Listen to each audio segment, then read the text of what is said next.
ଜଗତରେ ଖ୍ରୀଷ୍ଟିଆନ ଧର୍ମ କେମିତି ସୃଷ୍ଟି ହେଲା ଆଉ ପୃଥିବୀରେ ଏତେ ମାତ୍ରାରେ ରାମ କେମିତି କଲା ଏହାର ମୂଳ ପିତା କିଏ ଏହି ଧର୍ମକୁ ସୃଷ୍ଟି କଲା କିଏ କେମିତି ସୃଷ୍ଟି କଲା ଆସନ୍ତୁ ଜାଣିବା ଏହି ଭିଡିଓ ମାଧ୍ୟମରେ।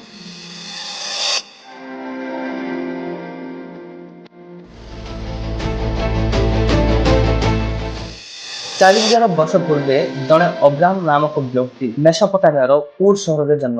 ସେତେବେଳେ ଜଗତରେ ବାସ କରୁଥିବା ଅନେକ ଲୋକ ଦେବତା ମାନଙ୍କୁ ଆଉ ମୂର୍ତ୍ତି ମାନଙ୍କୁ ସେମାନେ ପୂଜା କରନ୍ତି।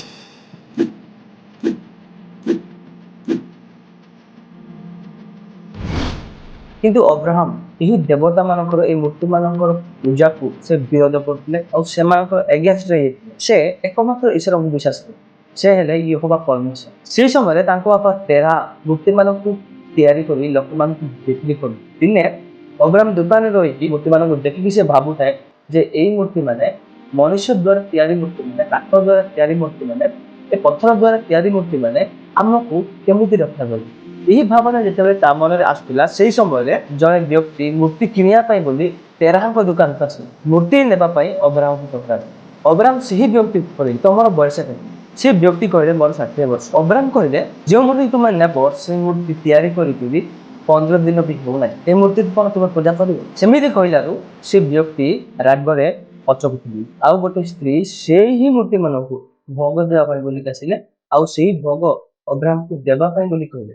ଅବ୍ରାହମ କହିଲେ ସେ ରଖିଦିଅ। ସେହି ମହିଳା ପଛକୁ ଫେରିଲା ପରେ ଅବ୍ରାହମ ସମସ୍ତ ମୂର୍ତ୍ତି ମାନଙ୍କୁ ବାଡ଼ିରେ ମାରି ମାରି ଭାଙ୍ଗିଦେଲା। ତାପରେ ଗୋଟେ ବଡ ମୂର୍ତ୍ତି ଠାରେ ସେ ବାଡ଼ିକୁ ରଖିଦେଲା। ତାପରେ ତେରା ଯେତେବେଳେ ପଛକୁ ଫେରିକି ଆସିକି ଦେଖୁଛନ୍ତି ସମସ୍ତ ମୂର୍ତ୍ତି ଯାକ ଭାଙ୍ଗା ଭାଙ୍ଗି ଯାଇଛି। ଅବ୍ରାହମକୁ ରାଗରେ କହିଲେ ଏଇ ମୂର୍ତ୍ତି ମାନଙ୍କୁ ଭାଙ୍ଗିଲା କିଏ? ଅବ୍ରାହମ କହିଲେ କିଏ ଜାଣେ ତାଙ୍କୁ ପଚାର। ଏହାପରେ ତେରା ବହୁତ ରାଗିଲେ। ରାଗିକିରି ଅବ୍ରାହମକୁ ପଚାରିଲେ ସଦକ କିଏ ଭାଙ୍ଗିଲା? ଅବ୍ରାହମ କହିଲେ ଜଣେ ମହିଳା ଆସିକି ଏଇ ମୂର୍ତ୍ତି ମାନଙ୍କୁ ଭୋଗ ସେ ରଖିଦେଇ ଗଲା। ସେ ଭୋଗ ଖାଇବା ପାଇଁ ବୋଲିକି ଏହି ମୂର୍ତ୍ତି ମାନେ ନିଜ ନିଜ ଭିତରେ ଝଗଡା ହେଲା। ତାପରେ ଏଇ ବଡ ମୂର୍ତ୍ତି ବାଡ଼ି କାଢିଲା। ବାଡ଼ି କାଢିକିରି ସମସ୍ତ ଛୋଟ ମୂର୍ତ୍ତି ମାନଙ୍କୁ ମାରି ମାରି ଭାଙ୍ଗିଦେଲା। ଦେଖୁନାହାନ୍ତି ତା ହାତରେ ବାଡ଼ି ଅଛି ତାଙ୍କୁ ପଚାର। ଏମିତି କହିଲାରୁ ତେରା କହିଲେ ଆରେ ଭୋପା ଆରେ ମୂର୍ଖ କଣ ଏଇ ମୂର୍ତ୍ତି ମାନେ କଣ କଥା କହିପାରନ୍ତି? ଏଇ ମୂର୍ତ୍ତି ମାନେ କଣ ଯୁଦ୍ଧ କରିପାରନ୍ତି? ଏଇ ମୂର୍ତ୍ତି ମାନେ କଣ ଲଢି ପାରନ୍ତି? ତୁ ଏମିତି କଥା କେମିତି କହୁଛୁ? ଆଚ୍ଛା ତମେ ସେଇ କଥା ଏବେ ଜାଣୁଛ?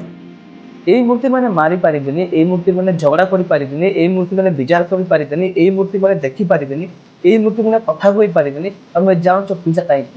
ଏହି କଥା ଅବ୍ରାହମ କହିଲାରୁ ଅବ୍ରାହମକୁ ତେରା ବହୁତ ରାଗିଲେ। ଏହାପରେ ସେଇଠିର ଲୋକମାନେ ଅବ୍ରାହମକୁ ରାଗିକିରି ତାକୁ ଅଗ୍ନିରେ ଥିଲେ। ଅଗ୍ନିରେ ସେ ଆରାମରେ ରହିଲେ। ପରମେଶ୍ୱର ତାଙ୍କୁ ଉଦ୍ଧାର। ଯେଉଁମାନେ ଅବ୍ରାହମକୁ ଫଲୋ କଲେ ଅବ୍ରାହମଙ୍କ ଈଶ୍ୱରଙ୍କୁ ବିଶ୍ୱାସ କଲେ ସେଠାରୁ ଆରମ୍ଭ ହେଲା ପ୍ରଥମ ଜୁଡାଇଜମ।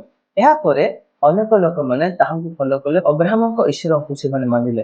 ଭିଡିଓ ଲମ୍ବା କରିବା ନେଇ ମୁଁ ସର୍ଟରେ କରିବା ପାଇଁ ଚେଷ୍ଟା କରିବି। ଏହାପରେ ଅବ୍ରାହମଙ୍କୁ ପରମେଶ୍ୱର ଡାକିକି କହିଲେ ତମ ଘର ଛାଡିକି ତମ ସହର ତମ ଏରିଆ ଛାଡିକି ତମେ ଯାଅ। ମୁଁ ତୁମକୁ ଯେଉଁ ଦେଶ ଦେବି ସେଇ ଦେଶକୁ ତମେ ଯାଅ। ସେଠାରେ ମୁଁ ତୁମମାନଙ୍କୁ ବଡ ଗୋଷ୍ଠୀ କରିବି। ସେଠାରେ ମୁଁ ତୁମମାନଙ୍କୁ ବଡ ଜାତି କରିବି। ମୁଁ ତୁମ ନାମ ମହାନ କରିବି। ତୁମ ଦ୍ୱାରା ସାରା ବିଶ୍ୱର ଲୋକମାନେ ଆଶୀର୍ବାଦ ପ୍ରାପ୍ତ ହେବେ। ଏହାକୁ ଆଦି ପୁସ୍ତକ 12:1-3 ଆପଣ ପାଇପାରିବେ। ଏହା ଆବ୍ରାହାମିକ କଭେନାଣ୍ଟ ଏକ ଅନ୍ୟ ଚୁକ୍ତି। ଏଥିରେ 3ଟି ମୁଖ୍ୟ ପ୍ରତିଶ୍ରୁତି ରହିଥିଲା। ନମ୍ବର 1 ବଂଶ ବୃଦ୍ଧି। ଅବ୍ରାହମ ଅଗଣିତ ବଂଶ ବୃଦ୍ଧି ହେବେ। ନମ୍ବର 2 ଭୂମି। ସେମାନଙ୍କୁ ଏକ ନିର୍ଦ୍ଦିଷ୍ଟ ଭୂମି ଦିଆଯିବ ଯାହା ଏବେର ଇସ୍ରାଏଲ ଦେଶ। ତାହା ଚିରକାଳ ପର୍ଯ୍ୟନ୍ତ ରହିବ। 3 ନମ୍ବର ଆଶୀର୍ବାଦ। ଅବ୍ରାହମଙ୍କ ଦ୍ୱାରା ସାରା ଦେଶ ସାରା ପୃଥିବୀର ଲୋକମାନେ ଆଶୀର୍ବାଦ ପ୍ରାପ୍ତ ହେବେ। ପରମେଶ୍ୱର ଅବ୍ରାହମଙ୍କ ସହିତ ଏହି ଚୁକ୍ତି କରିଥିଲେ। ଏହା ଅବ୍ରାହମଙ୍କ ପୂର୍ଣ୍ଣ ବିଶ୍ୱାସ ଓ ଆଜ୍ଞା ପାଳନ ଉପରେ ନିର୍ଭର କରୁଥିଲା। ପରେ ଅବ୍ରାହମଙ୍କ ଜୀବନରେ ବହୁତ ବଡ ବଡ ପରୀକ୍ଷା ଆସିଥିଲା ଯାହା ସନ୍ତାନ ନ ହେବା ପରିବାରର ସମସ୍ୟା ଆଉ ସବୁ କଠିନ। ପରମେଶ୍ୱରଙ୍କର ଆଜ୍ଞା ଅନୁଯାୟୀ ପୁତ୍ର ଇସାକଙ୍କର ବଳି ପରୀକ୍ଷା କିନ୍ତୁ ପ୍ରତ୍ୟେକ ଥର ତାଙ୍କର ବିଶ୍ୱାସ ଦୃଢ ରହିଥିଲା। ଏହି କାହାଣୀ କେବଳ ଜୀବନ ନୁହେଁ ଏହି କାହାଣୀ ବିଶ୍ୱାସ ଆଜ୍ଞା ପାଳନ ଓ ପରମେଶ୍ୱରଙ୍କର ବିଶ୍ୱସ୍ତତାର ଆଦର୍ଶ। ଏହିଠାରୁ ଆରମ୍ଭ ହେଲା ଜୁଡାଇଜମ ଖ୍ରୀଷ୍ଟିଆନିଟି ଆଉ ଇସଲାମ। ଏମାନେ ଗୋଟିଏ ଈଶ୍ୱରଙ୍କୁ ମାନନ୍ତି। ଏମାନଙ୍କର ପିତା ହେଉଛନ୍ତି ଅବ୍ରାହମ। ଏହି 3ଟି ଧର୍ମକୁ ଆବ୍ରାହାମିକ ଧର୍ମ ବୋଲି କୁହାଯାଏ। ଆବ୍ରାହାମିକ ରିଲିଜିଅନ ବୋଲି କୁହାଯାଏ କାରଣ ସମସ୍ତେ ଅବ୍ରାହମକୁ ପିତା ସଦୃଶ ମାନନ୍ତି। ଜୁଡାଇଜମଙ୍କ ବଂଶଧର ହେଉଛନ୍ତି ଇସାକ ଓ ଜାକୁବଙ୍କ ଦ୍ୱାରା ଇସ୍ରାଏଲ ଜାତି ଜନ୍ମ ହୋଇଥିଲା। ଖ୍ରୀଷ୍ଟିଆନ ଧର୍ମରେ ଯୀଶୁଖ୍ରୀଷ୍ଟଙ୍କର ଜନ୍ମ ଆବ୍ରାହମଙ୍କ ସହିତ ଜଡ଼ିତ ରହିଛି। ଇସଲାମରେ ତାଙ୍କ ପୁତ୍ର ଇସମାଏଲଙ୍କ ଦ୍ୱାରା ଆରବ ଜାତିର ବଂଶଧର ରହିଛନ୍ତି। ଆଉ ଅବ୍ରାହ୍ମକୁ ଏକ ମହାନ ନବୀ ବୋଲି ସେମାନେ ବିଶ୍ୱାସ କରନ୍ତି, ସେମାନେ ମାନନ୍ତି। ପରେ ପୁତ୍ର ଇସାକ ଜନ୍ମ ହେଲେ। ଇସାକଙ୍କ ପୁତ୍ର ଜାକୁବ, ଜାକୁବଙ୍କ ପରେ ଇସ୍ରାଏଲ ବୋଲି ନାମ ଦିଆହେଲା। ସେ 12ଟି ପୁତ୍ରଙ୍କୁ ଜନ୍ମ କଲେ।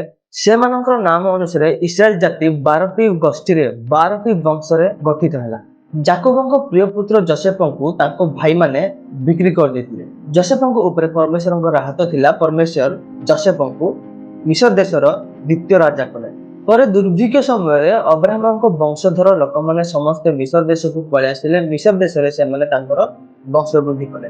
ସେହି ମିଶର ଦେଶରେ କିଛି ଶତାବ୍ଦୀ ପରେ ଜଣେ ନୂଆ ଶାସକ ଆସିଲେ, ଯିଏକି ଆର ରାଜା ସେହି ମିଶର ଦେଶରେ ସେହି ଲୋକମାନଙ୍କୁ ଦାସତ୍ୱ ଭାବରେ ରଖିଲେ ଆଉ ବହୁତ କଷ୍ଟ ଦେଲେ। ଏହାପରେ ପରମେଶ୍ୱର ଏକ ମହାନ ନେତାକୁ ପଠାଇଲେ, ଯିଏକି ମଶା। ସେହି ମଶା ସେ ମିଶର ଦେଶରେ ଆର ରାଜାଙ୍କ ଦ୍ୱାରା ଶାସିତ ହେଉଥିବା ଲୋକମାନଙ୍କୁ ଉଦ୍ଧାର କରିକି ଆଣିଲେ। ସେମାନେ ଲାଲ ସାଗର ପାର ହେଲେ ଆଉ ସିନାଇ ପର୍ବତରେ ପହଞ୍ଚିଲେ। ସେଠାରେ ପରମେଶ୍ୱର ମଶାଙ୍କୁ 10 ଆଜ୍ଞା ଦେଲେ ଆଉ ନୂଆ ଚୁକ୍ତି ସ୍ଥାପନ କଲେ। ସେମାନେ 40 ବର୍ଷ ମରୁଭୂମିରେ ଭ୍ରମଣ କଲେ। ଶେଷରେ ସେମାନେ କାନାନ ଦେଶର ପାଖରେ ପହଞ୍ଚିଲେ। ମଶାଙ୍କ ପରେ ଝିଅସୟ ସେହି ଲୋକମାନଙ୍କୁ କାନାନ ଦେଶକୁ ପହଞ୍ଚିଲେ। ପରେ ବିଚାରକାରୀମାନେ ସେମାନଙ୍କୁ ନେତୃତ୍ୱ ଦେଲେ। ପରେ ସେହି ଲୋକମାନେ ତାଙ୍କୁ ଶାସନ କରିବା ପାଇଁ ରାଜାଙ୍କୁ ମାଗିଲେ ଆଉ ସେହି ସମୟରେ ପ୍ରଥମ ରାଜା ହେଲେ ସାଉଲ।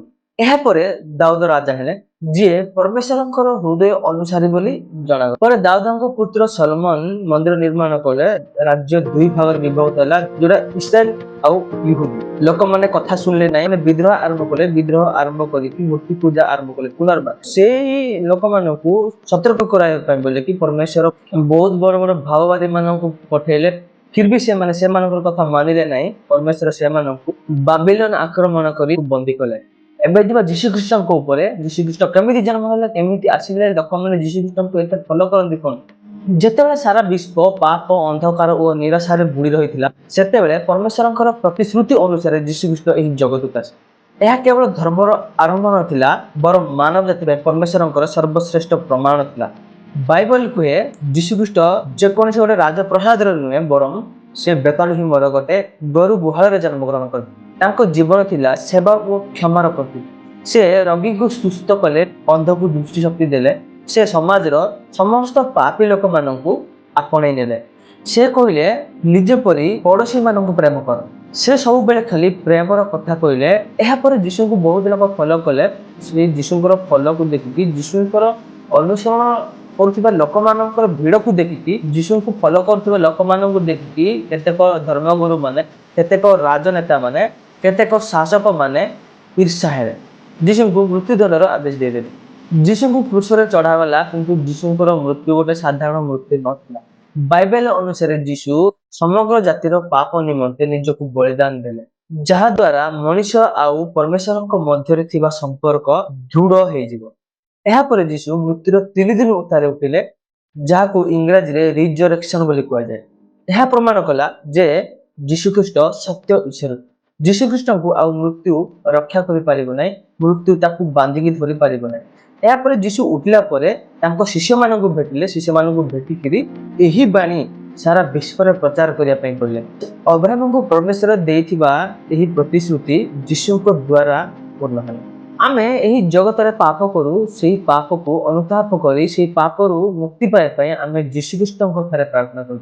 ଏହି ଅଶାନ୍ତି ଦୁନିଆରେ ଯୀଶୁଙ୍କର ଶିକ୍ଷା ଆମକୁ ଶାନ୍ତି ଦେଇଥାଏ। ବିଶ୍ୱାସ ଦ୍ୱାରା ଆମେ ପରମେଶ୍ୱରଙ୍କ ସହ ସେହି ଅକ୍ଷୟ ସମ୍ପର୍କ ସହ ଯୁକ୍ତ ହୋଇ ରହିବା।